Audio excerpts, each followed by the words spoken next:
여러분 안녕하세요. 동신교회 원상훈 목사입니다. 그동안 잘 지내셨죠? 자, 오늘은 우리가 함께 그리스도의 좋은 군사가 되는 법 디모데전서 3강 우리 시작을 해보도록 하겠습니다. 자, 여러분 저번에 우리가 2주가 지나서 좀 기억이 안 나실 수도 있으니까 2강의 내용을 우리 간단하게 한번 복습을 해볼까요? 여러분 에베소는 어떤 지역이었죠? 네, 에베소는 소아시아의 서부 해안 쪽에 위치한 도시였죠. 그러니까 그곳에 아주 많은 상인들이 들락날락하는 그런 상업의 중심지 그리고 교통의 중심지였죠. 그러다 보니까 여러 나라의 문화들이 많이 유입이 되어서 문화의 중심지였고 또 문화와 함께 종교도 막 집결한 철학이 번성한 그런 곳이 바로 이 에베소라는 지역이었다라고 할 수 있습니다. 자, 그곳에서 사도 바울이 복음을 전했죠. 몇 년 동안 체류했다고 했죠? 네, 3년 동안 체류하면서 하나님의 말씀을 그 두란노 서원에서 계속해서 강론을 했습니다. 그리고 마지막에 떠날 때에도 말씀 앞에 은혜의 말씀 앞에 바로 서기를 바란다 하면서 장로들을 끼어안고 울면서 그렇게 고별 설교를 했던 기억이 나죠. 왜 그렇게까지 했을까요? 교회에 침투한 자들 누가 있었죠? 네, 영지주의자들이 있었고 또 거짓 교사들이 있었죠. 네, 이런 자들이 계속해서 말씀을 흐리기 때문에 이 사도 바울이 계속해서 은혜의 말씀을 강조한 것입니다. 그래서 이 에베소 교회에 말씀을 올바로 가르칠 수 있는 디모데를 보내어서 목회자로 세웠고 디모데에게 임무를 주었죠. 그 임무가 무엇입니까? 잘못된 가르침에 대항해서 말씀을 바로 세운 역할을 너가 감당해라. 그렇게 디모데에게 임무를 주었던 것이죠. 자, 저번 주에는 그렇게 1장 디모데에게 준 그 임무에 대해서 우리가 함께 나누어 봤다면 오늘은 2장과 3장을 한번 살펴보도록 하겠습니다. 자, 여러분 초대교회의 배경을 우리가 먼저 알아야 됩니다. 그 당시 교회에 무엇이 가장 우선적으로 필요했을까요? 먼저 기독교의 기초를 세워야 됐습니다. 자, 내부적으로 굉장히 어려움이 있었죠. 거짓 교사들이 에베소 교회를 계속해서 공격을 했습니다. 그러다 보니까 이 기독교의 내부를 단단히 세워야만 했습니다. 그 당시에는 신약 성경이 없었죠. 서신서들 그런 것들이 이제 교회로 퍼쳐서 읽어지기만 했지 정경으로 신약 성경이 딱 세워지지는 않았을 때였습니다. 그러니까 말씀이 딱 교리가 세워지지 않았기 때문에 교회의 뿌리가 흔들리기 시작했고 거짓 교사들이 침투했던 그런 시기였죠. 그래서 사도 바울은 기독교의 기초 교리를 세우는데 굉장한 많은 노력을 했습니다. 그리고 두 번째, 외부적으로는 무슨 일이 있었죠? 굉장한 핍박이 있었죠. 핍박이. 로마 제국의 식민지였어요. 그래서 로마의 핍박이 거셌습니다. 여러분, 로마는 기본적으로 종교에 대해서는 수많은 나라들을 점령했죠. 근데 그 나라의 종교에 대해서는 여러분 관용 정책을 썼습니다. 관용했어요. 그런데 만약에 이 종교가 사회적으로 문란을 일으키거나 혼돈을 일으키거나 소동을 일으키면 어떻게 됩니까? 가차없이 그 종교를 몰살시키는 작업을 했습니다. 그게 바로 로마예요. 그런데 여러분 기독교는 어떻습니까? 로마 황제를 신으로 숭배하지 않았죠. 그리고 군대의 입대를 거부도 했죠. 그래서 그들의 별명이 무엇입니까? 이스라엘 백성들의 별명이 소동케 하는 자. 소동케 하는 자가 이 그리스도인들의 별명이었다는 거죠. 그러니까 로마의 핍박이 아주 거세졌죠. 그래서 네로 황제 때는 로마에 불이 났을 때 그 불을 누구에게 뒤집어 씌웁니까? 이 그리스도인들에게 뒤집어 씌웁니다. 거기다가 유대인들에게도 핍박을 받죠. 그러니까 얼마나 외부적으로 많은 핍박이 있었겠습니까? 이러한 시대 속에서 사도 바울이 디모데에게 권면을 하는 것이죠. 1장에서는 너의 임무를 기억해라.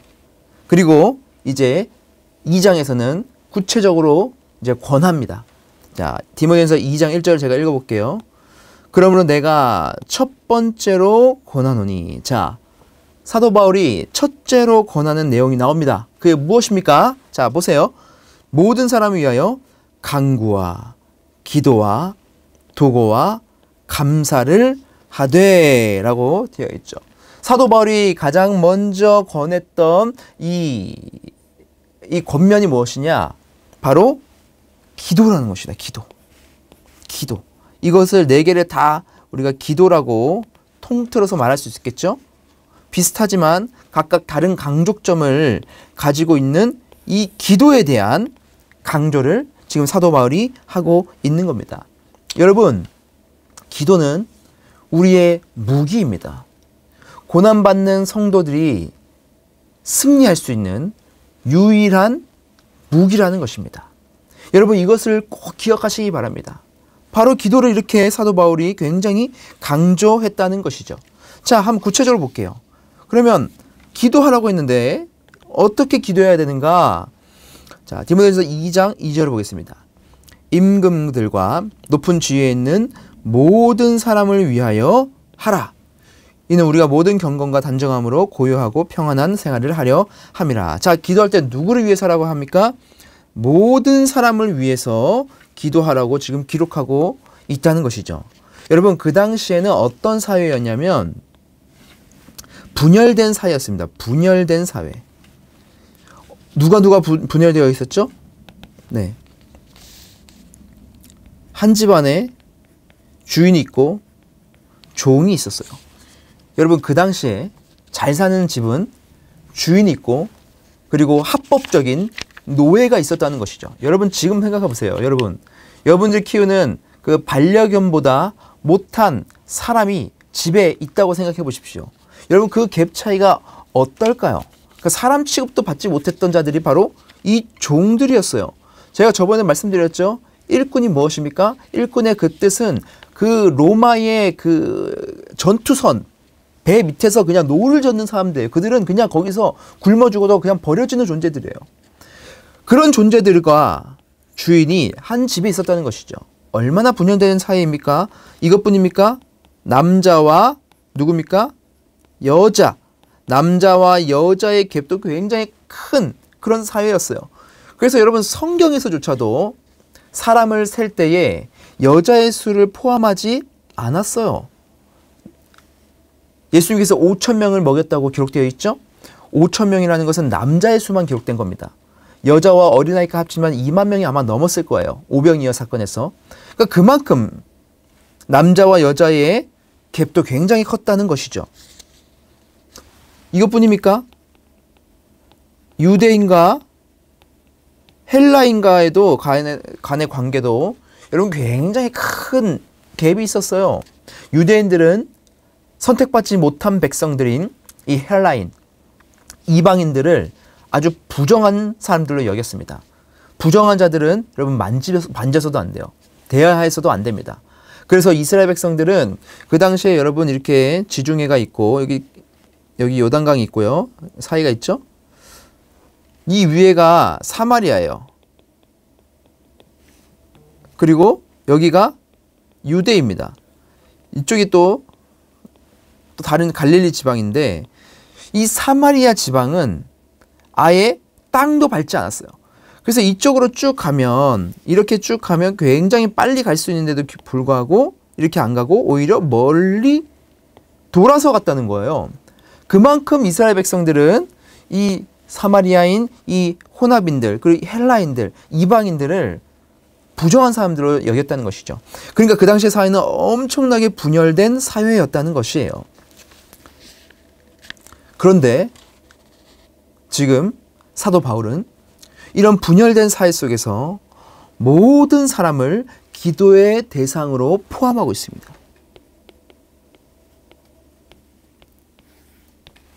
심지어는 그 앞에 뭐라고 단서 달았죠? 임금들과 높은 지위에 있는 모든 사람. 그러니까 임금과 높은 지위에 있는 사람들은 로마 사람들이겠죠. 로마의 왕들을 말하는 거겠죠. 그들은 누굽니까? 기독교의 적들이에요. 기독교를 박해하는 자들입니다. 원수들까지도 기도의 대상으로 지금 넣으라는 말입니다. 우리가 여기서 알 수 있는 것이 무엇입니까? 기도의 범위를 어떻게 해야 돼요? 모든 사람으로 우리가 넓혀야 하는 겁니다. 우리 기도의 대상은 여러분 한번 생각해 보십시오. 여러분 누구를 위해서 기도합니까? 우리가 하루에 얼마나 기도합니까? 많은 시간 우리가 기도를 잘 못하죠? 여러분 어떻습니까? 근데 그 짧은 기도의 시간들 중에서도 대부분이 누구를 위한 기도입니까? 보통은 그렇죠. 나 그리고 우리 가족을 위한 기도가 대부분이에요. 그런데 이 기도의 대상을 어떻게 넓히라는 것이죠? 주변에 있는 모든 사람들에게까지 넓히라는 겁니다. 그러면 여러분 우리에게 유익이 있어요. 우리의 기도의 대상이 늘어나면 기도의 시간도 늘어나게 되겠죠. 그리고 그들을 위해서 기도하다 보면 우리의 기도의 깊이도 아주 깊어지게 되겠죠. 그러다 보면 기도의 실력도 늘어나게 되는 것입니다. 여러분 기도를 어떻게 하면 많이 할 수 있을까요? 라고 질문하시는 분들이 꽤 있습니다. 여러분 다른 답이 없어요. 기도의 제목이 많으면 됩니다. 기도의 제목이 많다는 것은 무엇입니까? 나뿐만이 아니고 내 주변 사람들 또 이 나라와 민족과 모든 열방으로 해서 기도할 것이 너무나 많다는 것이죠. 여러분 기도의 대상을 늘려보십시오. 기도의 범위를 넓혀 보십시오. 자, 그리고 나서 이제 기도의 종류가 나옵니다. 1절에 보시면 그러면 내가 첫 번째 권하노니 모든 사람을 위하여 간구와 기도와 도고와 감사를 하되. 자, 모든 사람을 위해서 간구와 기도와 도고와 감사를 하라 이렇게 되어 있죠. 자, 이게 네 가지 종류의 기도입니다. 자, 하나씩 한번 알아보도록 하겠습니다. 먼저 자, 간구입니다. 자, 이 간구는 헬라어 쓰면 이렇게 쓸 수 있어요. 데에시스. 데에시스라고 우리가 발음을 할 수 있는데 이 단어의 본 뜻은 어떤 거냐면은 자, 깊숙한 곳에서부터 나오는 개인적인 필요입니다. 그러니까 이 데이에시스라는 것은 아주 깊숙한 곳에, 우리 마음의 아주 깊숙한 곳에서부터 올라오는 나의 개인적인 필요를 하나님께 아뢰는 것, 그것을 간구라고 말하는 것이죠. 여러분 그리스도인들에게 기도가 필요한 가장 중요한 이유 중에 하나가 뭡니까? 우리의 모든 필요를 하나님께 의탁하는 것입니다. 하나님께 다 내어놓는 것입니다. 우리가 다른 것에 내어놓는 것이 아니고 하나님께 내어놓는 것이죠. 그것은 다른 말로 하면 무엇입니까? 우리의 주인이 바로 하나님이라는 사실을 우리가 고백하는 거예요. 만약에 내가 이 일들을 다 감당할 수 있다고 말한다면 우리의 인생의 주인은 누굽니까? 나예요. 그러나 내가 할 수 없사오니 주님께서 이 일을 해주십시오. 그렇게 우리 개인의 간구를 주님께 올려드린다는 것은 하나님께 우리의 신뢰를 보여드리는 것이죠. 그러면 하나님께서 그 모습을 보시고 하나님의 응답을 우리에게 부어주신다는 것입니다. 그래서 여러분 기도를 안 한다는 것은 무엇입니까? 나 스스로 나를 책임지며 산다는 것을 의미한다는 것이죠. 그러나 여러분 어떻습니까? 우리 인간을 보십시오. 우리 인간이 여러분 원하는 대로 다 원하는 것을 다 얻을 수 있습니까? 없어요. 인간은 유한한 존재이기 때문에 우리의 원하는 것들을 다 얻을 수가 없다는 것이죠. 그래서 어떻게 하는 겁니까? 남이 가지고 있는 것을 뺏는 일들이 나타난 거죠.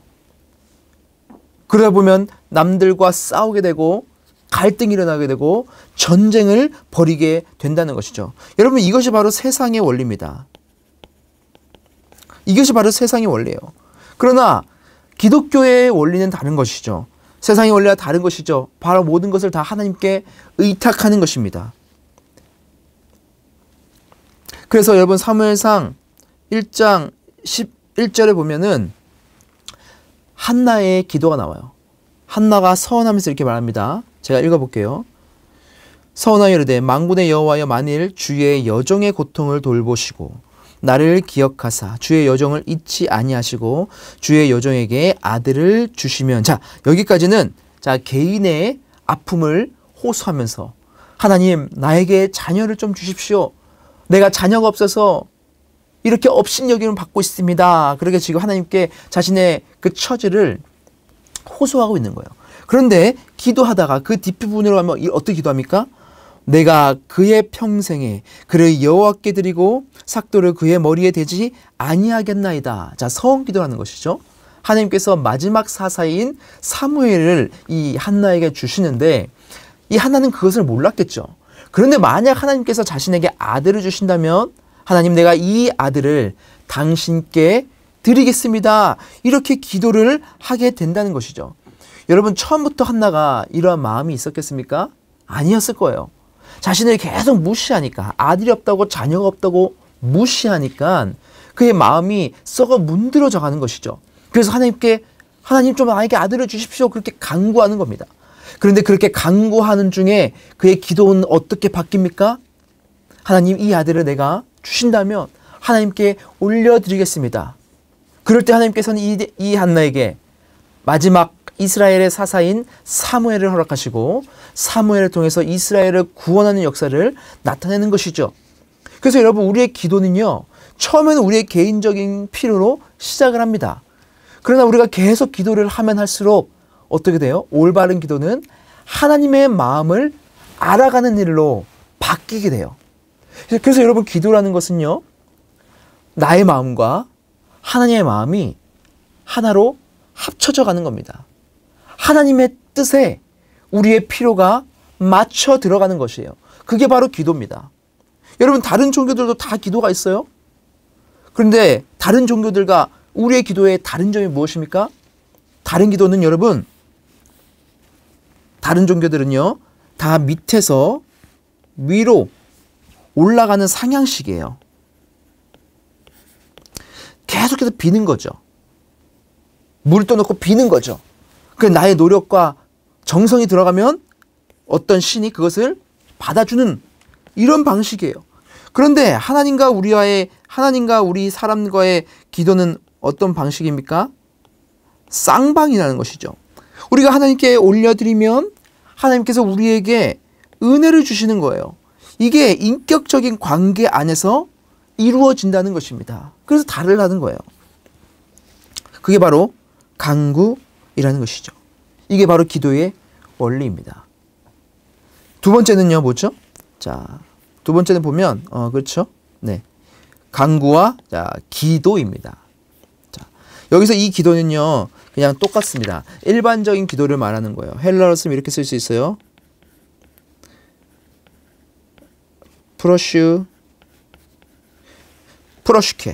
프로슈케라고 쓸 수 있는데 이것은 그냥 일반적인 기도를 말하는 거예요. 우리가 일반적으로 하는 기도를 뜻하는 겁니다. 근데 여기에도 뜻이 있어요. 자, 여기 두 개 나눌 수 있습니다. 자, 프로스라는 것은 무엇을 향하여라는 뜻이 있어요. 그리고 이 뒤에는 자, 유코마이라고 구하다, 원하다 이런 뜻이 있습니다. 그러니까 기도의 뜻은 무엇입니까? 내가 하나님을 향하여 구하는 겁니다. 당신을 향하여 나의 원함을 올려드리는 겁니다. 그러니까 여기에 중심적으로 뭐가 있습니까? 우리의 시선을 하나님께로 올리는 것, 하나님께로 맞추는 것. 그것이 바로 우리의 기도에 담겨진 의미라는 것입니다. 성도는요, 일상생활 속에서 항상 기도를 하고 그 기도를 어떻게 하는 겁니까? 우리의 눈을 들어서 주님을 바라보는 방향으로 나아가야 되는 것이죠. 근데 어떤 분들이 여러분 기도하면요, 자꾸 나에게만 초점을 맞추는 분들이 있어요. 내 안으로 깊숙이 들어가는 분들이 있어요. 물론 그것을 통해서 하나님이 역사하십니다. 하지만 우리의 올바른 기도의 방향은 어떻게 되어야 되는 것이죠? 우리의 마음이 초점이 하나님께로 올려지는 것. 여러분 그게 바로 기도입니다. 자, 그 다음 이제 도고죠. 도고. 도고는요, 이렇게 쓸 수 있어요.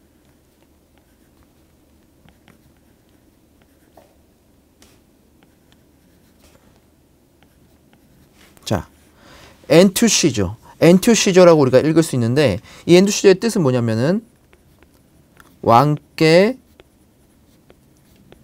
담대히 나아가는 태도라는 뜻을 담고 있습니다. 그러니까 왕 앞에 청언하기 위해서, 사실 여러분 왕 앞에 나가는 게 여러분 쉽습니까? 여러분 저도 저희 교회 담임 목사님께 가서 말을 거는 게 여러분 쉽지 않습니다. 여러분들도 여러분 상사나 또한 지위가 높은 사람들에게 가는 게 사실 쉽지 않죠. 거기다 뭔가를 요청하는 게 더 쉽지 않습니다. 여러분, 이 하나님께 드리는 이 도구라는 것은 왕께 담대히 나아가는 태도를 말하는 거예요. 그런데 나아갈 때에 무엇을 청원하느냐? 나의 것이 아니라 다른 이들을 위해서 청원하라는 것.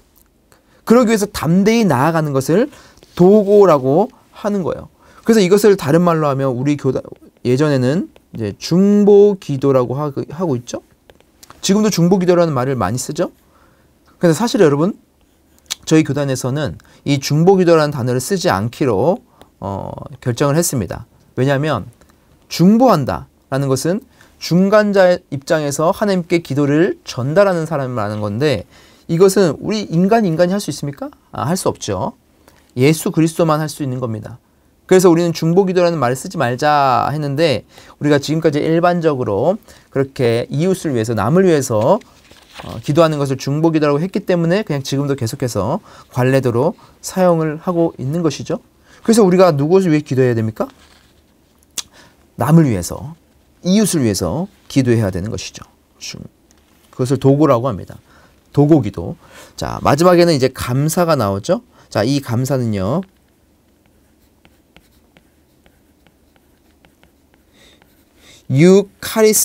유카리스티아라고 합니다. 자, 여기서도 나눌 수가 있어요. 자, 유라는 것은요, 좋은이라는 뜻입니다. 그리고 카리스티아는 카리스마조라는 단어로 쓸 수 있는데, 동사로 쓸 수 있는데, 이것은 주다, 자, 베풀다라는 뜻이 있어요. 그러니까 감사라는 것은 좋은 것을 주다, 좋은 것을 베풀다라는 것입니다. 자, 이게 무슨 말이냐? 이 말은 무엇이냐면, 하나님께로부터 받은 축복들을 내가 다시 좋은 것으로 하나님께 올려드리는 것, 다시 주님께 드리는 것, 그것을 바로 감사라고 할 수 있는 것이죠. 그러니까 감사는 우리가 하나님께 좋은 것을 드리는 것입니다. 하나님께 가장 좋은 것은 무엇일까요? 하나님 뭔가를 받기를 원하실까요? 아니죠. 하나님이 받고자 원하시는 것은 무엇입니까? 하나님의 영광입니다. 하나님을 예배하는 거고 하나님을 찬양하는 겁니다. 우리가 하나님으로부터 받은 모든 축복들에 대해서, 우리의 삶에 대해서 하나님께 좋은 것으로 내가 주님께 올려드리는 것, 즉 하나님께 영광을 올려드리는 것. 여러분, 이것이 바로 감사라는 것이죠. 그래서 감사의 초점도 어디에 있습니까? 바로 하나님께 있다는 것이죠. 하나님께 우리의 좋은 것들을 올려드리는 것, 하나님께 가장 기뻐하시는 것들을 올려드리는 것, 그게 바로 감사라는 것입니다. 그래서 우리가 기도하면서, 도구하면서, 간구하면서 기도를 할 때에 반드시 따라오는 것은 바로 이 감사가 될 수밖에 없다는 것이죠. 그래서 여러분, 기도의 종류에 대해서 우리가 적용을 해볼까요? 자, 기도는 개인의 마음에서 하나님의 마음으로 옮겨지는 것이다. 제가 말씀드렸죠? 나의 간구 속에서 하나님의 마음과 뜻을 알면서 하나님과 마음과 우리가 합해지는 것이다. 자, 기도는 우리의 시선을 하나님께로 향하여서 하나님께 우리의 시선을 맞추는 것이다. 도구, 나뿐만이 아니라 나의 이웃을 위해서도 우리가 함께 기도해야 된다. 그리고 감사, 하나님께 우리의 좋은 것들을 올려드리는 것. 좋은 것은 무엇입니까? 하나님의 영광을 구하는 것, 하나님을 기쁘시게 하는 것, 그게 바로 감사다라는 것입니다. 자, 그리고 그 다음 절부터 이제 이어진 내용을 우리가 볼게요. 그 다음 절에는 이런 내용이 나옵니다. 하나님은 한 분이시뇨. 또 하나님과 사람 사이에 중보자도 한 분이시니 곧 사람이신 그리스도 예수라. 그리고 쭉쭉쭉쭉 나옵니다. 예수 그리스도에 대한 내용이 나오는데요. 자, 하나님과 사람 사이의 중보자 누굽니까? 한 분이시니 곧 사람이신 그리스도 예수라 되어 있죠. 그러니까 중보자는 누굽니까? 곧 예수 그리스도라는 말입니다. 자, 여러분, 중보자라는 뜻은 무엇이죠? 중간자입니다. 예수 그리스도가. 근데 왜 이 예수 그리스도가 필요할까요? 자, 하나님과 인간이 있습니다. 근데 하나님과 인간 사이에는 아무런 거리낌 없이 소통할 수 있고 대화할 수 있는 그런 관계였어요. 근데 이 관계가 어떻게 됐죠? 찌지지지 깨져버렸습니다. 뭐로 인해서요? 그렇죠. 자, 죄로 인해서 깨졌습니다. 하나님께서는 죄를 너무나 싫어하시는 분이기 때문에 죄로 만연한 인간을 보실 수 없었어요. 보지 않으셨어요. 그래서 우리 인간은 하나님께 갈 수조차 없는 그런 존재가 되어버린 겁니다. 그런데 이 끊어진 다리를, 끊어진 길을 누가 이으신 거예요? 바로 중보자이신 예수 그리스도께서 이 끊어진 다리를 이으신 겁니다. 그래서 이제 다시 하나님께로 올라갈 수 있는 길이 생긴 것이죠. 자, 이 죄를 누가 해결했죠? 예수 그리스도가. 그래서 예수 그리스도를 통해서 우리는 하나님께로 올라갈 수 있게 된 것입니다. 그래서 여러분, 우리가 기도할 때 마지막에 항상 무엇을 붙이죠? 네, 하나님 아버지 하고 예수님의 이름으로 기도합니다. 아멘. 자, 왜 우리는 매번 예수님의 이름으로 기도를 할까요? 예수님을 통해서만 우리의 기도가 하나님께 상달될 수 있다는 것을 우리가 고백하는 것입니다. 그래서 예수님이 중보자라는 것은 너무나 중요한 사실이라는 거예요. 자, 그런데 여기서 우리가 한번 더 알아볼 것은 무엇이냐면 예수님만이 중보자가 되실 수밖에 없는 이유는 무엇일까? 왜 그럴까요? 자, 예수님은 무엇이죠? 예수님은 하나님이십니다. 그러면서 곧 사람이십니다. 여러분, 우리가 죄를 지었을 때에 죄인이 죄인을 대신 그 죄를 짊어질 수 있을까요? 없어요. 죄가 없는 사람이 죄인의 죄를 대신 뭔가를 해줄 수 있죠. 그렇기 때문에 여러분, 예수님은 사람이셔야만 했어요. 그런데 사람이 사람을 구원할 수 없죠. 하느님이셔야만 구원할 수 있는 겁니다. 그래서 예수님, 중보자이신 예수님은 하나님이시면서 사람이 되신 거예요. 자, 나지안주의 그레고리라는 아주 유명한 교부가 있습니다. 이 그레고리는 사도 요한, 여러분 아시죠? 사랑의 사도 요한, 이 요한의 그 다음 후계자예요. 그러니까 엄청 옛날 사람이죠. 근데 이 사람이 이런 책을 썼습니다. 그런데 이 책에 예수님의 신성과 인성에 대한 내용이 담겨 있어요. 제가 가져와 봤어요. 자, 읽어드릴게요. 자, 이것을 읽으면서 정말 많은 은혜를 받았습니다. 자, 읽어드릴게요. 그는 누굴까요? 자, 예수님이죠. 예수님은 사람으로서 세례를 받으셨다. 그러나 하나님으로서 죄를 사하셨다. 그는 사람으로서 시험을 받으셨다. 그러나 하나님으로서 그것을 이기셨다. 그는 목마르셨다. 그러나 누구든지 목마르거든 내게로 와서 마시라고 외치셨다. 그는 지치셨다. 그러나 수고하고 무거운 짐진 자들의 쉼이 되셨다. 그는 곤히 잠드셨다. 그러나 바다 위로 가볍게 걸어오셨다. 그는 기도하셨다. 그러나 기도를 들으셨다. 그는 우셨다. 그러나 울음을 그치게 하셨다. 매우 값싼 은하 30에 팔리셨다. 그러나 그는 큰 값으로 세상을 구원하셨다. 그는 양으로서 침묵하셨다. 그러나 그는 말씀이셨다. 그는 맞으시고 상하셨다. 그러나 모든 질병과 연약함을 치료하셨다. 그는 나무에 못 박히셨다. 그러나 생명나무로서 우리를 회복하셨다. 그는 죽으셨다. 그러나 생명을 주셨다. 그는 매장되셨다. 그러나 다시 일어나셨다. 여러분 어떻습니까? 예수님의 그 모습을 여러분 보이십니까? 이 땅에 있는 많은 사람들을, 그 죄악들을 짊어지기 위해서 예수님께서 행하셨던 부분이 바로 이거예요. 세례를 받으셨지만 그는 세례를 주신 분이었죠. 그는 목도 마르셨고 지치셨고 잠도 자셨고 우셨고 침묵하셨고 죽임을 당했고 매장당이 당하셨습니다. 그러나 반면에 주님은 쉼이 되셨고 이기셨고 마시셨고 치료하셨고 생명이 되셨고 일어나셨다는 것입니다. 예수님의 신성과 인성은 바로 우리를 위해서 다 받으시기 위해서 주님이 이러한 일들을 다 감당하셨다는 것이죠. 여러분, 그 주님의 은혜를 여러분 깨달으십니까? 아십니까? 주님이 우리를 위해서 죽으셨 그 사건이 여러분 그냥 단순한 사건이 아니라는 것을 여러분 기억하셔야 됩니다. 우리의 중보자가 되어주셨다는 그 사실만으로도 우리는 평생도록 은혜에 젖어서 살아도 다 갚지 못할 그런 감사의 은혜라는 것이죠. 자, 이제 2장의 후반절로 넘어갑니다. 후반절로 넘어가면 여자에 관한 내용이 담겨져 있습니다. 여러분 이 부분이 여러분 굉장히 가장 큰 논란이 되는 부분이에요. 왜냐? 이 말씀이 남성 우월주의를 조장하는 게 아니냐? 여성을 비하하는 그런 말씀이 아니냐? 그런 어떤 비판을 많이 받고 또 이것을 해석하는 어떤 방식도 아주 난해한 그런 구절입니다. 자, 한번 볼게요. 자, 구절을 볼게요.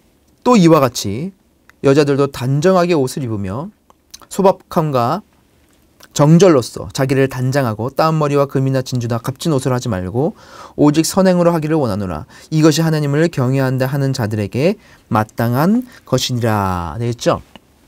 외적인 단정함을 지금 사도 바울이 어떻게 합니까? 강조하고 있습니다. 근데 여러분, 우리가 여기서 이 말씀을 읽을 때에는 그 당시의 분위기를 여러분 우리가 알아야 됩니다. 여러분 이곳이 어디였죠? 에베소였죠? 자, 에베소는 어떤 여신이 있었죠? 네, 아데미 여신상이 그곳을 주름잡고 있었던 도시였다는 것이죠. 여긴 제가 말씀드렸죠. 그 제사의 방식.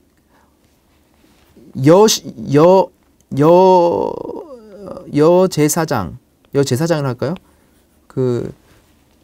여자 신도가 아니라 여자 제사장들이 그 신전에서 막 어떻게 합니까? 제사를 드리면서 아주 문란하고 성적인 이런 부분들이 많이 나타났었죠. 그러니까 그런 것이 만연한 곳이 바로 이 에베소라는 도시였다는 겁니다. 그래서 그곳에는 창녀도 굉장히 많았고 여사제들도 굉장히 많았어요. 그러다 보니까 그곳에 있는 여인들을 생각할 때에, 에베소의 여인들을 생각할 때에 상상되는 것이 무엇입니까? 바로 이러한 아주 문란하고 단정치 못한 모습이 그냥 떠올랐다는 겁니다. 이렇게 따라가던, 그들에게 따라가는 여인들도 굉장히 많았다는 것이죠. 그런데 너희들은 그렇게 따라가지 말아라. 너희들은 저들과 다른 존재들이다. 그래서 너희들은 단정하게 옷을 입어라. 야한 옷을 입고 그러지 말아라. 그리고 너희는 소박함으로 나아가라. 정절함으로 나아가라. 금이나 진주나 값진 옷으로 너희를 치장하는 데 집중하지 말아라. 오직 선행으로 너희들의 모습을 보여라. 그게 바로 하나님을 경외하는 자들의 마땅한 모습이다. 그렇게 지금 강조하고 있는 겁니다. 그러니까 너희 여인들에게 이러한 것들을 그냥 강요하고 지금 사는 사람들에게도 이런 걸 강요하면서 그냥 무조건 너희들이 이렇게 여자들은 이래야 돼 라고 말하는 것이 아니라는 것이죠. 그 당시의 시대적 배경과 상황을 우리가 알고 이 말씀을 읽어야 된다는 것입니다. 그래서 이 사제들과 문란한 여인들과 구분하기 위해서 유난히 외적인 단정함을 강조하고 있는 것이죠. 그럼 그 뒤에 가면 더 어렵습니다. 자, 보세요. 디모데서 11장 12절 보시면 2장 11절 12절 보시면 여자는 일체 순종함으로 조용히 배우라. 여자가 가르치는 것과 남자를 주관하는 것을 허락하지 않으니 오직 조용할지니라 이렇게 되어 있죠. 여러분 이 말씀을 통해서 여자는 교회에서 말도 하면 안 돼. 이렇게 받아들이면 절대 안 된다는 것이죠. 이것도 그 당시의 배경을 우리가 알아야 되는데 여러분 그 당시에는 어떻습니까? 제가 말씀드렸죠. 여인은 숫자에도 세어지지 않는 그런 사회적인 직급이 굉장히 낮은 그런 차별 대우를 받았었어요. 그러니까 그 당시에 그러한 문화 속에서 아무리 기독교가 차별을 없애는 종교라 할지라도 그 문화적인 배경 가운데서 만약에 여인들이 지도자의 위치에 쓰고 남자들의 머리 위에 쓰고 심지어는 디모데, 그 교회를 지도하고 있는 디모데를 가르치려고 한다면 여러분 어떻겠습니까? 교회의 질서는 완전히 무너지고 사회적으로도 완전히 무너지겠죠. 그래서 이렇게 강조한 겁니다. 여자는 일체 순종해라. 그리고 가르치는 것과 남자를 주어가는 것을 허락하지 않는다. 이렇게 사도 바울이 그들에게 교육을 한 것입니다. 너무 급하게 여자들이 리더의 위치에 올라간다면 그것은 곧 어떻게 되는 것이죠? 복음을 전해야 되는데 이 복음을 전하는 것에 거리낌, 장애물이 된다는 것이죠. 그래서 사도 바울의 중심은 복음이 있었습니다. 복음이 있었습니다. 이 복음의 장애물들을 제거하기 위한 하나의 교육이로서 이러한 말들을 했던 것이죠. 그래도 여러분 사도 바울이 남성 우월주의자입니까? 아닙니다. 여러분 다른 서신서들을 보면 뭐 베베라든지 뭐 유니게라든지 아니면 그런 여러 여자 지도자들도 여러분 나옵니다. 그러니까 이 말씀을 어떻게 우리가 여인들에 대한 지위적인 문제로 우리가 다뤄서는 절대 안 된다는 것이죠. 자, 세 번째는 여러분 해산함이에요. 그 뒤에 계속 볼게요. 그 뒤에 이런 내용이 또 나옵니다. 갑자기 아담과 하와 얘기가 나와요. 13절에 이렇게 되어 있죠. 아담이 먼저 지음받고 하와가 그 후에 나오며 아담은 속은 것이 아니고 자 여자가 속아 죄에 빠졌다 이렇게 기록하고 있어요. 그러니까 이것을 보고 자 남자의 잘못이 아니다. 누가 잘못했다? 하와가 잘못한 것이다. 그러니까 죄는 하와로부터 나온 것이다. 그렇게 해석을 해버리면 절대 안 된다는 거예요. 그 뒤가 더 중요합니다. 자 보세요. 그러나 여인들이 만약 정숙함으로 믿음과 사랑과 거룩함에 거하면 그의 해산함으로 구원을 얻으리라 되어 있습니다. 이 해산함이 여러분 중요합니다. 해산함. 자, 이 해산함은 뭐냐면 우리가 창세기로 돌아가서 창세기와 연관해서 우리가 이해를 해야 돼요. 자, 창세기 3장 15절에 보면 제가 읽어드릴게요. 내가 너로 여자와 원수가 되게 하고 내 후손도 여자의 후손과 원수가 되게 하리니 자 여자의 후손은 내 머리를 상해할 것이요. 자 여기가 내 머리가 뭡니까? 내가 자 원수죠. 원수는 누굽니까? 자, 사탄입니다. 여자의 후손이 사탄의 머리를 상해할 것이다. 너는 그의 발꿈치를 상하게 할 것이다. 여자의 후손이 그 사단의 발꿈치를 뭉갤 것이다. 그렇게 지금 선포하고 있어요. 이것을 여러분 신학적으로 원시복음이라고 말해요. 원시복음. 여러분 복음 알죠? 이 원시복음이 뭐야? 이럴 수도 있는데 자 복음이 뭡니까? 기쁜 소식입니다. 무엇이 기쁜 소식입니까? 예수 그리스도께서 이 땅 가운데 오셔서 우리를 구원해내신 이 기쁜 소식을 바로 복음이라고 해요. 그런데 여기에 나온 이 내용을 원시복음이라고 합니다. 가장 최초의 복음이라는 거예요. 왜 그럴까요? 여기도 보시면 여자의 후손이 누굽니까? 사탄의 머리를 상하게 하는 자는 누굽니까? 예수 그리스도죠. 예수 그리스도께서 이 땅에 오셔서 사단의 머리를 부시시고 그의 꼬리를 발꿈치를 잘라버렸습니다. 예수 그리스도께서 승리하신 거예요. 그러니까 여자의 해산함을 통해서 누가 온다는 것을 말하는 겁니까? 바로 메시아, 예수 그리스도께서 이 땅 가운데 오신다는 것을 지금 복음으로 말씀하고 있는 겁니다. 얼마나 기쁜 소식이에요.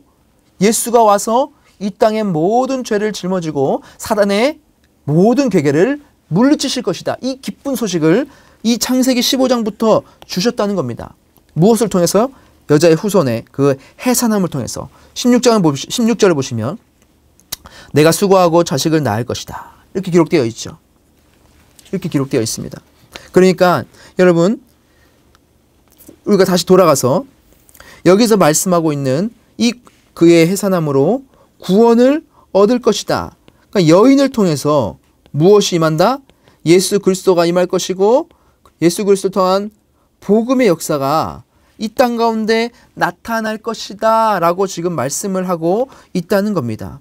그러니까 이 여인들을 통해서 구원의 메시지가 온 땅 가운데 전파되는 놀라운 일들을 감당하게 될 것이다. 어떻게 하면요? 여인들이 정숙함으로 믿음과 사랑과 거룩함에 거하면 여인들을 통해서 이 복음의 능력이 확산될 것이다. 그렇게 주님께서 이 사도 바울이 지금 선포하고 있다는 것이죠. 그래서 이 복음을 위해서 너희가 교회 안에서도 또한 세상 속에서도 질서를 지키고 정숙하고 거룩하고 믿음과 사랑 안에 서기를 바란다. 그렇게 사도 바울이 지금 권하고 있는 겁니다. 이렇게 여인들이 훈련받고 교육을 받아서 복음을 능력 있게 전하는 베베와 같은 유니게와 같은 그리고 브리스길라와 같은 아주 뛰어난 여성 목회자로 여성 사역자로 여성 리더로 세워지기를 바라는 사도 바울의 마음이 이 가운데 담겨 있다는 것이죠. 그래서 여러분 우리가 이 말씀을 이해할 때 복음이라는 큰 틀 안에서 이해해야 됩니다. 사도 바울이 이 말을 하는 것은 단순히 법칙을 주기 위해서인 것이 아니죠. 사도 바울은 어떻게 해서든 예수 그리스도를 전하고 예수 그리스도의 복음이 설파되기를 가장 바랬던 사람이었죠. 그 사도 바울의 마음 안에서 우리가 말씀을 이해해야 한다는 것입니다. 그래서 여러분 어떻습니까? 그 사도 바울의 마음을 통해서 더 깊은 감명과 그 열정을 우리가 만나볼 수 있는 것이죠. 자, 우리가 2장을 이렇게 봤다면 이제 3장으로 넘어가 볼까요? 자, 3장에는 감독과 집사의 자격, 감독은 이래 해야 되고 또 집사는 이래 해야 된다라는 그런 자격들이 쭉 나오고 있습니다. 자, 감독은 여러분 지금으로 따지면 목사라고도 할 수 있을 것 같고요. 그리고 실제로 여러분 감리교회 가면 감독이라는 또 직책이 있습니다. 그리고 뭐 장로라고 할 수 있겠죠. 그리고 교회의 어떻게 탑 리더십을 제가 글씨를 너무 못 씁니다. 죄송합니다. 자, 뭐 교회의 어떤 탑 리더십을 가리키는 거겠죠. 자, 첫 번째는요. 자, 가정에서의 모범을 말하고 있습니다. 자, 읽어볼게요. 자, 여러분 1절부터 3장 1절부터 5절까지 보시면 보세요. 자, 2절 제가 읽을게요. 자, 감독은 책망할 것이 없어야 된다. 한 아내의 남편이 돼야 된다. 절제할 줄 알아야 된다. 신중해야 되며 단정하며 나그네를 잘 대접하며 잘 가르쳐야 된다. 그리고 술을 즐기지 않아야 된다. 구타가 없어야 된다. 관용이 있어야 되고 다투면 안 되고 돈을 사랑하면 안 된다. 자기 집을 잘 다스려서 자녀들로 모든 공선함으로 복종하게 하는 자로 만들어야 된다. 키워야 된다. 이렇게 그 자격을 말하고 있어요.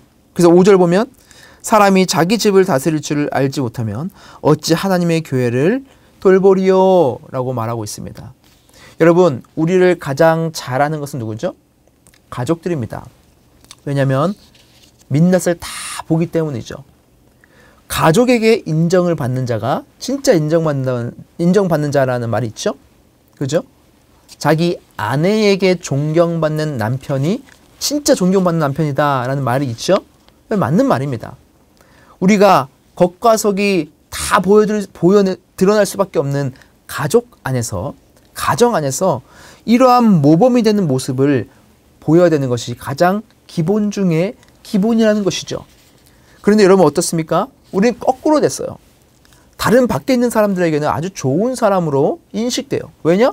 뭐 많이 마주칠 일도 없어요. 그렇죠? 그리고 포장하려면 충분히 포장할 수 있으니까요. 그런데 가정에서는 때로는 폭력적으로, 때로는 자녀의 마음에 대못을 박는 아빠로, 아내에게 또한 남편에게 상처를 주는 사람으로 우리가 살아갈 수 있다는 것이죠. 교회의 리더는 어떻게 해야 됩니까? 가정을 올바로 세워야 할 줄 아는 사람이 되어야 한다는 것입니다. 그래서 여러분들께서도 우리 교회의 리더들, 그 여러분들 중에서도 리더가 많이 계시죠. 그분들의 가정이 평화로울 수 있도록 여러분 기도해 주셔야 됩니다. 그리고 지원해 주셔야 됩니다.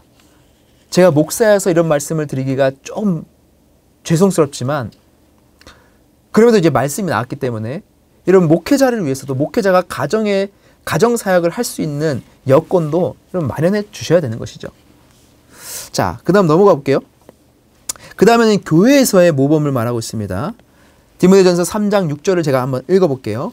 새로 입교한 자도 말지니 교만하여져서 마귀를 정죄하는 그 정죄에 빠질까 하며. 자, 여기서는 어떤 말을 하느냐? 새로 입교한 자는 말하라. 왜 그러느냐? 어린아이 신앙이기 때문입니다.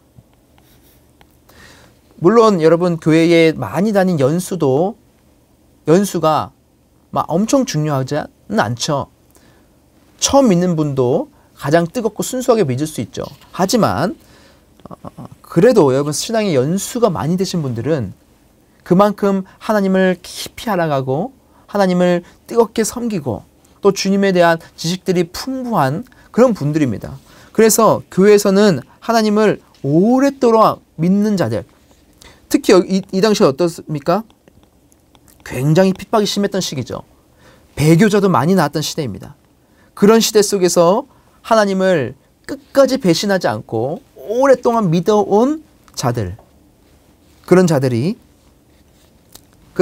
세우라는 말이죠. 자, 세 번째는 이거죠. 사회에서 모범이 되는 자. 자, 7절을 제가 읽을게요. 또한 외인에게서도 선한 증거를 얻은 자라야 할지니 비방과 마귀의 올림에 빠질까 염려하라. 자, 외인, 즉 이방인이죠. 그리고 세상 사람들이죠. 사회 속에서도 이러한 선한 증거들, 하나님의 선한 영향력들을 드러내는 사람이어야 한다. 그렇게 말씀을 하고 있는 겁니다. 우리는 이러한 감독의 자격을 갖추기 위해서 여러분 부단히 노력을 해야 되겠죠? 아, 이거 어떻게 지켜? 여러분 이거 보십시오. 책망할 것 없고 절제 잘하고 신중하고 단정하고 늘 대접하고 잘 가르치고 구타도 안 하고 관용하고 안 싸고 돈을 싫어하고. 여러분 이렇게 모든 것을 다 완벽하게 갖출 수 있는 사람은 거의 없을 겁니다. 없다고 봐야죠. 하지만 주님께서 주신 이 말씀을 우리가 쫓아서 계속해서 다른 박질하면서 이러한 모습을 갖추기 위해서 끊임없이 성화의 과정을 거쳐가는 게 우리의 태도가 되어야 하겠죠. 자, 다음은 집사에 대한 내용이 나옵니다. 여러분 그 당시의 집사와 또한 지금 집사와의 무게는 조금 다른 것 같다는 생각이 들어요. 그리고 지금도 교회마다 어떤 집사에 대한 인식이 또 다른 것 같아요. 어떤 교회는 집사님이 되기도 정말 힘들다고 합니다. 그런데 어느 교회는 그냥 교회 오면 다 집사, 이런 교회도 있어요. 어쨌든 여러분 집사의 삶의 모범을 한번 볼게요. 집사의 직분이 있으시다면 한번 이러한 모습이 나에게 있는지 한번 살펴보시고 그리고 이렇게 살아가도록 여러분 한번 노력해 보시기 바랍니다. 자, 8절, 9절, 10절, 11절 제가 읽을게요.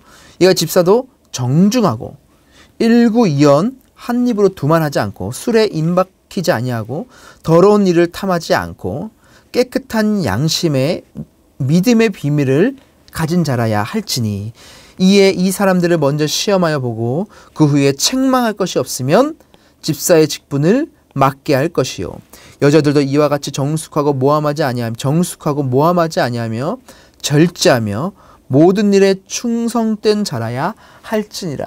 자, 집사의 모습을 이렇게 지금 표현을 하고 있어요. 여러분 어떻습니까? 집사라는 직분도 여러분 만만치 않죠? 그죠? 정말 어렵습니다. 또 있어요, 여러분. 가정에서의 모범을 보여야 돼요. 12절, 13절 제가 읽을게요. 집사들은 한 아내의 남편이 되어 자녀와 자기 집을 잘 다스리는 자일지니 집사의 직분을 잘한 자들은 아름다운 지위와 그리스도 예수 안에 있는 믿음의 큰 담력을 얻느니라. 가정 안에서도 남편과 아내와 또한 자기의 자녀들도 잘 다스리는 자가 되어야 된다. 그렇게 말씀하고 있어요. 그래서 한번 정리해 볼게요. 여러분, 감독과 집사는 어떤 자여야 됩니까? 한마디로 영적 싸움을 싸우는 하나님의 군대의 지휘관들이에요. 아무나 감독과 또한 집사를 뽑지 않았습니다. 앞에 서서 하나님의 군사로서 영적 전투를 치러야 하는 리더들이라는 것이죠.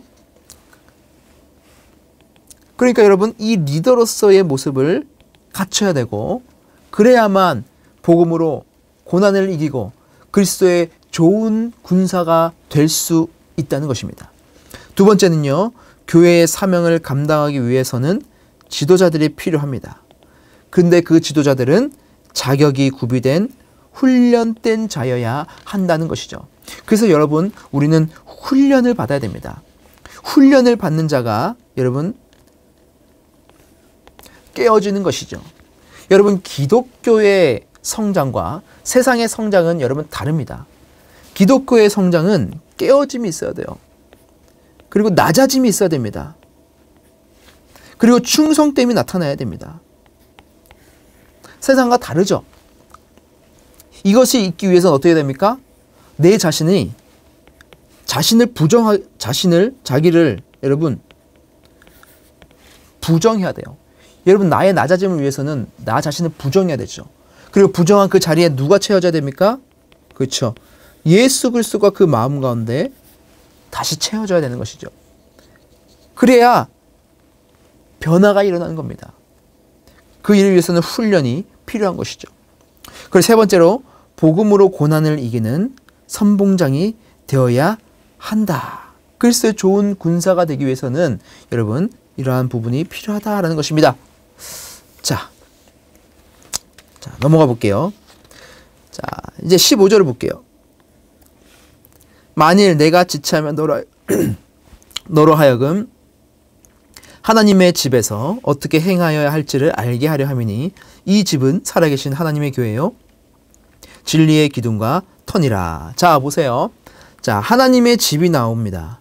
이 하나님의 집은 곧 뭐라고 합니까?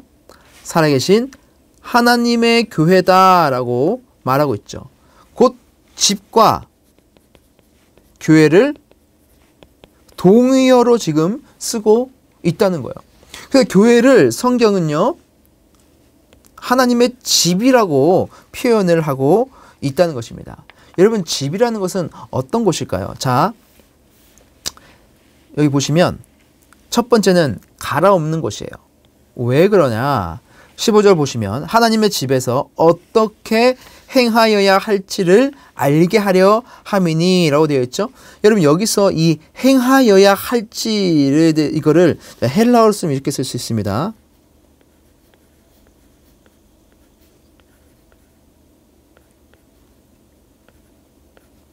자, 아나스트레포라고 쓸 수 있는데 이것의 뜻이 뭐냐면, 자, 뒤집어 엎다, 밭을 갈아 엎다라는 뜻이에요. 그러니까 이 행하여야 할지가 아나스트레포라는 단어인데 이 뜻이 뒤집어 엎는다는 뜻이 있습니다. 그러니까 하나님의 집에서는 어떻게 행하여야 할지, 어떻게 갈아엎어야 될지 알아야 된다는 것이죠. 즉 교회는 갈아엎어지는 곳이라는 겁니다. 여러분 무엇이 갈아엎어져야 됩니까? 교회에서는 우리의 마음의 밭이 갈아엎어지는 곳이 되어야 한다는 것이죠. 세상의 자아들이 사라지고 갈리는 곳이 되어야 한다는 것입니다. 갈려야만 어떻게 되는 것이죠? 그 마음밭에 씨앗이 심겨지고 자랄 수 있는 겁니다. 여러분 그 말씀에 마음밭의 비유가 나오지 않습니까? 좋은 땅에 씨앗이 심겨져야 하는 것이죠. 씨앗의 말씀이 씨앗이 심겨지기 전에 우리의 마음밭이 갈려지는 작용이 있어야 된다는 것입니다. 그래서 우리의 마음이 옥토와 같이 바뀌어야 된다는 것이죠. 그래서 여러분 목회는요, 늘 이 마음을 갈아엎는 작업을 하는 거예요. 목회는요, 농사를 짓는 과정과 굉장히 똑같습니다. 한 사람이 바뀌기 위해서, 변화되기 위해서는 정말로 큰 노력이 필요하죠. 여러분, 저희 아버지께서 집 앞에 작은 텃밭을 기르십니다. 그리고 거기서 정말 많은 작물들이 나와요. 그리고 그것으로 거의 끼니를 다 해결하시는데 저도 많이 봤죠. 근데 여러분, 방울토마토가 얼마나 하나가 맺히기가 너무나 힘든 줄 아십니까? 매일같이 나가서 물을 줘야 되고 거름을 줘야 되고 그리고 햇빛이 잘 들어올 수 있도록 해줘야 되고 이러한 정성들이 정말로 많이 들어갑니다. 아마 농사를 해보신 분들은 아실 거예요. 그러지 않으면 여러분 열매가 맺혀지지가 않습니다. 여러분 이 목회도 마찬가지입니다. 교회 사역도 마찬가지예요. 리더로서의 역할도 여러분 마찬가지입니다. 순정의 역할도 여러분 마찬가지예요. 우리의 마음이 갈아엎어져야 되죠. 갈아엎어져서 농사가 잘 지어질 수 있는 우리의 밭이 되어야 한다는 것입니다. 그리고 그것의 말씀이 떨어질 때에 놀라운 열매가 나타나는 것이죠. 그런 것이 바로 교회라는 것입니다. 자, 두 번째는요, 공동체성입니다. 자, 하나님의 집, 교회를 하나님의 집이라고 표현했죠. 이 집을 우리 헬라어로 쓰면 이렇게 쓸 수 있습니다. 오이코스라고 쓸 수 있습니다. 이게 집이라는 단어예요. 그런데 여러분, 교회를 왜 집이라는 단어로 이렇게 사용했을까요? 여러분, 집에는 어떤 개념이 담겨 있죠? 공동체라는 개념이 담겨 있습니다. 가족은 하나죠. 가족은 함께 이 세상을 살아가는 아주 작은 공동체죠. 교회 역시 마찬가지라는 것입니다. 교회는 이 가족과 같은 공동체성이 있어야 된다는 것이에요. 여러분, 가족은요, 나랑 달라도, 나랑 다르게 생겨도, 나랑 취향이 달라도 어떻게 해요? 끝까지 같이 가는 겁니다. 끝까지 함께 하는 거예요. 피로 섞여져 있는 그 가족은 하나로 함께 가야 되는 것이죠. 공동체, 바로 교회가 바로 그런 곳이 되어야 한다는 것입니다. 여러분, 제가 아주 재미난 그 예화를 한번 봤어요. 여러분, 대한민국의 IMF가 불어닥쳤잖아요. 그때 정말 이 대한민국이 경제적으로 완전 폭삭 가라앉았는데 정말 신기하게도 이 IMF가 우리나라가 4년 만에 복구를 했답니다. 근데 이게 전 세계에 유례를 찾아볼 수 없는 그런 일이라는 거예요. 그래서 세계의 외국의 사회학자들이 어떻게 한국에서 이러한 일들이 나타날 수 있는가를 연구를 했답니다. 근데 그 당시에 우리가 어떻게 했죠? 막 집에 있는 금붙이, 막 쇠붙이, 쇠붙이는 아니죠. 막 아이의 돌반지까지 다 어떻게 합니까? 나라에 다 갖다 바쳤죠. 그래서 나라를 살린 거예요. 이런 것들을 사회학자들이 어떻게 하면 연구했어요. 그래서 연구의 결과가 나왔는데 그 연구의 결과가 뭔지 아십니까? 한국 경제가 다시 일어나게 된 것은 가족애 때문이다. 정문화 때문이다라는 결론을 내렸다는 겁니다. 그러니까 우리나라에 있는 독특한 문화예요. 그래서 여러분, 세계의 각 나라의 도덕성을 파악하기 위해서 이런 질문을 했대요. 만약에 여러분 한번 생각해 보세요. 친구랑 뭐 술 한잔 하는데, 자, 술 한잔 하고 이제 운전하고 같이 가다가 음주운전을 한 이 친구가 사고를 쳤어요. 사고를 쳤을 때 만약 이 친구가 음주운전을 하지 않았다고 옆에 있는 친구가 위증을 해 준다면 이 친구가 처벌을 가볍게 받을 수 있는 상황입니다. 아무도 보지 않았어요. 그때 여러분이라면, 여러분이 그 친구라면 어떻게 하겠습니까? 이 질문을 사회적으로 그 모든 나라에 다 질문을 던져봤대요. 그런데 진실을 말하겠다라고 말한 그 1위가 캐나다래요. 그리고 2위는 미국, 영국, 뭐 독일, 그리고 3위는 뭐 싱가포르, 일본 뭐 이렇게 나옵니다. 그런데 40개국을 조사했거든요. 40개국 중에서 40위가 누군지 아십니까? 바로 한국이라는 겁니다. 그러니까 그만큼 한국은 이 정에 이끌리는 그런 나라라는 것이죠. 그래서 또 반대로 한국의 부정부패가 끊을 수 없는 이유는 학연, 지연, 뭐 혈연 이런 것을 변질될 수밖에 없는 것은 이러한 문화 때문이다라는 말도 있어요. 하지만 이것이 또 어떨 때는 아주 엄청난 저력을 발휘하기도 하죠. 여러분, 교회의 가치 중에서 잊지 말아야 할 것이 바로 이 공동체성이라는 거예요. 교회 안에서도 하나의 가족됨, 예수 그리스도를 머리로 하나의 가족이라는 인식이 우리 가운데 있어야 된다는 겁니다. 그래서 여러분, 교회는 왔다가 갔다가 하는 곳도 아니에요.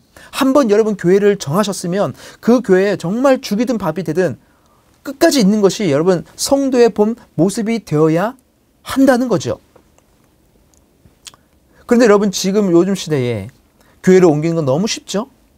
특별히 여러분 대형 교회로 사람들이 몰리는 이유가 여러분 무엇입니까? 숨기 좋기 때문에. 내 안에 만족은 누리고 예배 드리면서 만족은 누리고 말씀에서 좋은 말씀을 들어서 좋지만 헌신하기는 싫은 거예요. 나 혼자 신앙생활을 하고 싶은 것이죠. 그렇게 해도 양심의 가책이 많이 줄어들기도 하고 헌신을 하지 않아도 괜찮은 것이죠. 그러면서 자기 만족을 누리는 것이죠. 근데 이런 구조는 여러분 건강한 구조가 아닙니다. 그래서 여러분 우리가 어떻게 해야 되는 것이죠? 소그룹의 활성화를 불어넣어야 하는 겁니다. 함께 작은 단위로 모여서 자기의 신앙을 고백하고 나의 잘못과 내 삶의 문제들과 어려움을 고백하고 그 안에서 함께 서로를 위해서 기도해주고 그리고 그 안에서 연결돼서 나의 봉사와 헌신의 자리로 나아가는 일들이 여러분 계속해서 일어나야 한다는 겁니다. 그게 바로 하나님의 집, 교회, 공동체성을 가진 이 교회가 되어야 한다는 것입니다. 자, 세 번째입니다, 여러분. 진리의 기둥과 터예요. 14, 15절 제가 한번 읽어볼게요. 내가 속히 내게 가기를 바라나 이것을 내게 쓰는 것은 만일 내가 지체하면 너로 하여금 하나님의 집에서 어떻게 행하여야 할지를 알게 하려 함이니 이 집은 살아계신 하나님의 교회요 진리의 기둥과 터니라. 아멘 되어 있죠. 하나님의 교회는 어떤 곳이어야 됩니까? 진리의 기둥과 터가 되어야 한다는 것이죠. 여러분, 진리는 누굽니까? 진리. 내가 곧 길이요 진리요 생명이니 바로 예수 그리스도가 진리겠죠. 예수 그리스도는 곧 무엇입니까? 하나님의 말씀을 전하러 오신 분이죠. 하나님의 말씀이 예수 그리스도시고 그 말씀이 곧 진리라는 것입니다. 그러니까 여러분, 이 교회는 누가 뭐래도 가장 중심이 누가 되어야 되는 겁니까? 바로 예수 그리스도가 중심이 되어야 하는 거예요. 교회의 중심은 담임 목사도 아닙니다. 교회의 중심은 부교육자들도 아니에요. 교회의 중심은 성도들도 아닙니다. 교회의 중심은 당회도 아니에요. 가장 중심이 되는 것은 무엇입니까? 바로 예수 그리스도, 진리이신 말씀이신 예수 그리스도가 가장 중심이 되어야 한다는 것이죠. 그래서 에베소서 2장 20절에 보면 너희는 사도들과 선지자들의 터 위에 세우심을 입은 자라 그리스도 예수께서 친히 모퉁이 돌이 되셨느니라. 히브리인들의 건축법은 모퉁이 돌에서 시작해서 모퉁이 돌로 마칩니다. 이 모퉁이 돌이 중심이 돼요. 사도들과 선지자들 위에 터에 세우심을 입은 자, 바로 이 교회는 예수 그리스도가 중심이 되어야 한다는 것입니다. 그분이 바로 우리의 경건의 비밀이 된다는 것이죠. 여러분, 정리해 보겠습니다. 자, 교회는 어떤 것입니까? 마음의 밭을 갈아엎는 곳. 교회는 어떤 곳입니까? 집, 공동체성을 가진 곳. 교회는 진리신 예수 그리스도가 중심이 되는 곳이어야 한다는 것이죠. 그래서 여러분, 교회 생활할 때에, 신앙 생활할 때에 이러한 원리들을 여러분 기억하시면서 교회 생활을 하시면 겉도는 생활이 아니라, 힘이 없는 그런 신앙 생활이 아니라 힘이 있는 그리스도의 좋은 군사로 서갈 수 있는 그런 놀라운 일들이 여러분 삶 가운데도 일어날 것입니다. 그렇게 되기를 주님의 이름으로 축복합니다. 여러분, 오늘도 이렇게 강의를 들어주셔서 감사드립니다. 우리 그러면 다음 주에 마지막 강의 그때 뵙도록 하겠습니다. 감사합니다.